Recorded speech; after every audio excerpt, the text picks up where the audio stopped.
Hello दोस्तों, मैं उज्जवल कुमार फिर से आप लोगों के लिए लेकर के आया हूँ क्लास हिंदी का चैप्टर 13 जिसका नाम है दादा दादी के साथ, जिसके लेखिका हैं नीलिमा सिन्हा। ठीक है, तो इसके आज हम लोग प्रश्न अभ्यास करेंगे। उससे पहले आप लोगों को बता दें कि वीडियो आप लोगों को अच्छा लगता है तो लाइक कीजिए, कमेंट कीजिए, साथ ही के साथ अपने दोस्तों के साथ शेयर भी कीजिए और सब्सक्राइब भी कर लीजिए। ठीक है, चलिए तो हम लोग स्टार्ट करते हैं अपना प्रश्न। ठीक है, और उसका उत्तर। तो प्रश्न से फर्स्ट है, प्रश्न एक कह रहा है सभी लोग घर की सफाई क्यों कर रहे थे। इसका उत्तर लिखेंगे सभी लोग घर की सफाई इसलिए कर रहे थे क्योंकि इंग्लैंड में रहने वाले दो भारतीय बच्चे राहुल और पद्मिनी अपने डैड के साथ अपने दादा दादी के पास आ रहे थे। उन्हीं के स्वागत की तैयारी में घर के लोग सभी लोग लगे थे। ठीक है, प्रश्न 2 देखेंगे हम लोग। पद्मिनी और राहुल को पिंकी विंकी की कौन सी बात खटकती थी।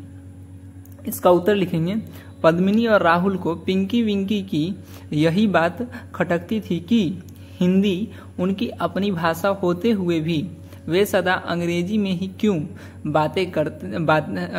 बोलते हैं। प्रश्न 3 कह रहा है पद्मिनी की उत्सुकता का क्या कारण था। इसका उत्तर लिखेंगे हम लोग पद्मिनी की उत्सुकता का कारण यही था कि विवेक ने कहा कि कल पास का खंडहर देखने चला जाए। यह सुनकर वह उत्सुकतावश उछलकर खड़ी हो गई और पूछा वे खंडहर कब के हैं, क्या वे बहुत प्राचीन हैं। ठीक है, प्रश्न 4 देखते हैं हम लोग। किसने कहा, किससे कहा और क्यों कहा। ठीक है, यहाँ पे आपको क ख ग घ अंग तक आपको सिर्फ प्रश्न दिखाई देंगे और उसके बाद आपको उन प्रश्नों के उत्तर दिखाएंगे। क फिर ख फिर ग फिर घ फिर अंग, इस प्रकार से आपको उसका उत्तर दिखाई देगा। चलिए तो स्टार्ट करते हैं हम लोग। क में क्या कर रहा है, अच्छा किया जो इन्हें हिंदी सिखाई।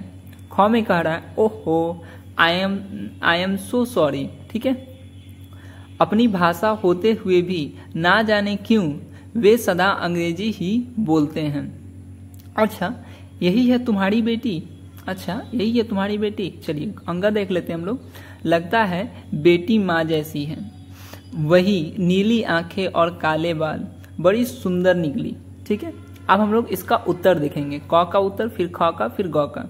चलिए क का उत्तर क्या कर रहा है। दादी ने यह वाक्य अपने बेटे विपिन प्रसाद सिंह से इसलिए कहा क्योंकि राहुल और पद्मिनी यदि हिंदी सीखे नहीं होते तो वे उनकी बात समझ नहीं पाते।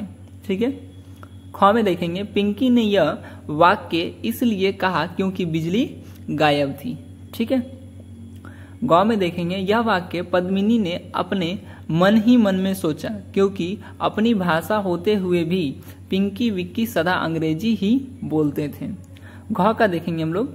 यह वाक्य दादी ने अपने बेटे विपिन प्रसाद सिंह से कहा क्योंकि पद्मिनी को उन्होंने पहली बार देखा था। ठीक है, अंग का देखेंगे हम लोग उत्तर। दादी ने अपने बेटे विपिन प्रसाद सिंह से कहा। ठीक है, दादी ने अपने बेटे विपिन प्रसाद सिंह से कहा क्योंकि पद्मिनी अपनी माँ की तरह बहुत सुंदर थी।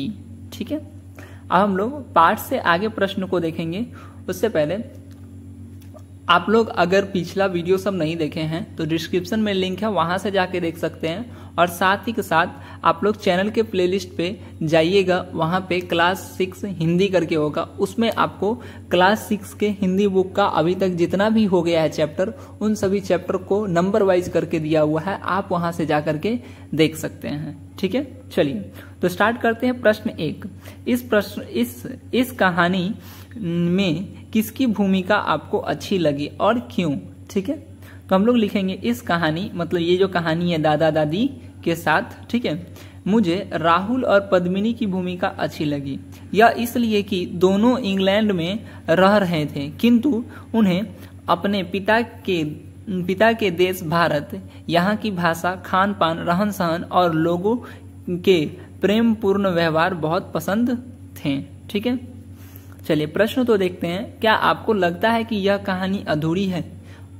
अगर लगता है तो क्यों, वही चीज बोल रहे हैं। तो हम लोग इसका उत्तर लिखेंगे हाँ मुझे लगता है कि यह कहानी अधूरी है, या इसलिए क्योंकि बच्चों ने दूसरे दिन जिस खंडहर को देखने का कार्यक्रम बनाया था उसका क्या हुआ, इसकी कुछ भी चर्चा नहीं है, अतः कहानी का सही अंत नहीं हुआ है। ठीक है। प्रश्न 3 कह रहा है सोचिए इस कहानी के अंत में अगले दिन क्या हुआ होगा। तो हम लोग अपने मन से एज्यूम करके लिख रहे हैं इस कहानी के अंत में अगले दिन यही हुआ होगा कि कार्यक्रम के अनुसार या तो राहुल और पद्मिनी ही खंडहर देखने गए होंगे या फिर पिंकी और विक्की भी उनके साथ गए होंगे। ठीक है। प्रश्न 4 देखते हैं अगर ऐसा हो कि आपके यहाँ कोई संबंधी आए तो आप क्या क्या करेंगे। ठीक है। तो इसका हम लोग उत्तर लिखते हैं अगर मेरे यहाँ कोई संबंधी आ जाए तो हम सपरिवार उनका सहर्ष स्वागत करेंगे, उनका यथोचित सत्कार करेंगे, उनके रहने और भोजन आदि की व्यवस्था करेंगे। व्याकरण से अब हम लोग देख लेते हैं। प्रश्न 1 क्या कह रहा है निम्न शब्दों के शुद्ध रूप लिखें। तो देखिए एक तरफ लिखा हुआ है अशुद्ध रूप, दूसरे तरफ लिखा हुआ है शुद्ध रूप। शुद्ध रूप का हम लोग सीधे आंसर देते चलेंगे, बट एक बात आप लोग को बता दें, जैसे यहाँ पे लिखा हुआ है प्राचीन और इधर तरफ लिखा हुआ है शुद्ध के नीचे में प्राचीन, तो जो आपको अशुद्ध में लिखा हुआ वो आपकी किताब में लिखा गया है और शुद्ध जो है हम लोग खुद से दे रहे हैं। ठीक है। प्राचीन प्राचीन, विदेशी विदेशी। ठीक है। खंडर खंडर लिखा हुआ है लेकिन होगा खंडहर। ठीक है। भागना विशेष। ठीक है, भागना विशेष। Museum museum. ठीक है। प्रश्न 2 देख लेते हैं इन शब्दों के वचन बदलें। ठीक है, एक वचन और बहुवचन।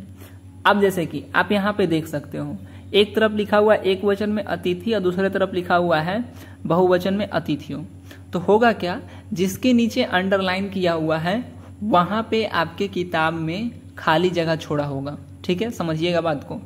जिसके नीचे अंडरलाइन किया हुआ है, जिस शब्द के नीचे अंडरलाइन किया हुआ है जैसे रेखा खींचा हुआ है वो आपके किताब में खाली छोड़ा गया है, और जिसके नीचे कुछ नहीं है वो आपके किताब में लिखा हुआ है। ठीक है, हम लोग को उसी का उत्तर देना है। तो अतिथि का हम लोग लिखेंगे अतिथियों। आंख, आंख का आंखें, मतलब आंखें आपके किताब में लिखा हुआ है, इसका एक वचन हो जाएगा आंख। ठीक है। गाड़ी गाड़ियां, मेढक मेढकों, कहानी कहानियां, संबंधी संबंधियों, खंडहर खंडहरों, दीवार दीवारों। ठीक है। प्रश्न 3 इन वाक्यों में सर्वनाम शब्द को रेखांकित कीजिए। ठीक है, जैसे आप यहाँ पे देख रहे हो मोटे अक्षर जो भी होंगे वो आपके सर्वनाम होंगे। ठीक है, इसमें जो भी मोटे अक्षर होंगे वो सर्वनाम होंगे। और सर्वनाम किसे कहते हैं चलिए बताइए आप जल्दी से। चलिए बहुत अच्छा, सर्वनाम जो संज्ञा के बदले आए उसे सर्वनाम कहते हैं, सिंपल बात। अब देखिए चलिए कौ में क्या कर रहा है, अच्छा यही है तुम्हारी बेटी, तो तुम्हारी शब्द जो हुआ यहाँ पे सर्वनाम का काम किया। वह उसकी मदद करने लगा, वह और उसकी ये दोनों के दोनों सर्वनाम हैं। ठीक है, जो ढूंढे उसे मिले, जो और उसे जो है ये सर्वनाम है। मैं अवश्य देखना चाहूंगी उन खंडहरों को। ठीक है, उन खंडहरों को, तो मैं और उन ये जो शब्द है ये भी सर्वनाम है। अब कुछ करने को है, देखते हैं क्या करने को है। आपके यहाँ कोई मौके पर कौन कौन से संबंधी रिश्तेदार आते हैं उनकी सूची बनाइए। तो ये सूची बना करके आप सूची नहीं बनाइए, आप एक काम कीजिए कमेंट में लिख दीजिए। ठीक है, कि कौन कौन आते हैं। ठीक है, चलिए तो प्रश्न 2 देखते हैं। पद्मिनी और राहुल को दादी पास बुलाकर कहानी सुनाई। क्या आपको भी दादी कोई कहानी सुनाती? कहानी सुनाते समय आप क्या महसूस करते हैं अपनी कक्षा में सुनाइए। ठीक है, चलिए ये आप बता के दिखाइएगा। तो वीडियो देखने के लिए आपका बहुत बहुत धन्यवाद।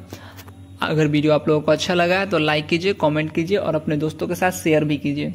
और अगर पिछला वीडियो सब नहीं देखें तो डिस्क्रिप्शन में लिंक है और चैनल के प्लेलिस्ट पर भी है, वहाँ से भी आप जा करके देख सकते हो। तो वीडियो देखने के लिए आपका बहुत बहुत धन्यवाद।